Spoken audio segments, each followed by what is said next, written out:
Tech startups में किए गए अपने निवेश पर भारी नुकसान झेलने वाला जापान का सॉफ्टबैंक कॉर्प एक बार फिर चर्चा में है। 2022 में स्टार्टअप्स के लिए फंडिंग में भारी कटौती, फिर हाल ही में निवेश फंड के खराब प्रदर्शन पर मासायोशी सन का अपने इन्वेस्टर्स से माफी मांगकर पूरी दुनिया को चौंका देना। लेकिन अब एक बार फिर चौंकाने वाली खबर आ रही है। कुछ लोगों का कहना है कि सॉफ्टबैंक ग्रुप कॉर्प के संस्थापक मासायोशी सन सॉफ्टबैंक के लिए एक नया रास्ता बना रहे हैं। वो अपना तीसरा विजन फंड लॉन्च करने जा रहे हैं।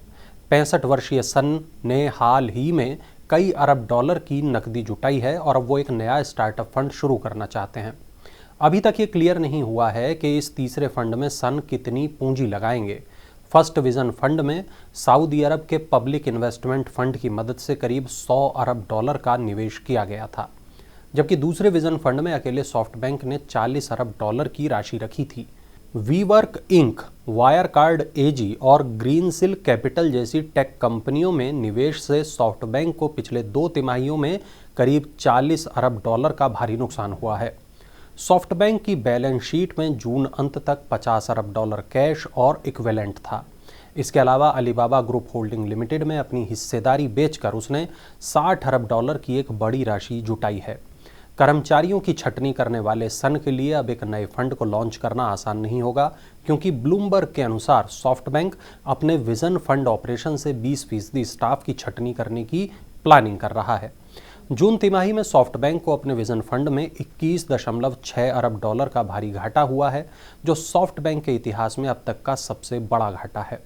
2017 में शुरू हुए सॉफ्टबैंक के विजन फंड ने दुनिया भर की टेक्नोलॉजी कंपनियों में इन्वेस्टमेंट किया है। बढ़ती महंगाई को रोकने के लिए यूएस फेडरल रिजर्व और अन्य केंद्रीय बैंकों के ब्याज दर बढ़ाने से हाई ग्रोथ माने जाने वाले टेक्नोलॉजी शेयरों में भारी गिरावट से सॉफ्टबैंक को नुकसान हुआ है। Self made billionaire Masayoshi Son ने 4 दशक पहले सॉफ्टबैंक की स्थापना की थी। उन्हें अपनी बिजनेस स्ट्रेटजी पर बड़ा गर्व है। सन ने अपने पहले विजन फंड की स्थापना इसलिए की थी क्योंकि उन्हें लगता था कि पारंपरिक उद्यम अधिक कठोर और रूढ़िवादी हैं, इसलिए उन्होंने स्टार्टअप्स पर दाव लगाया।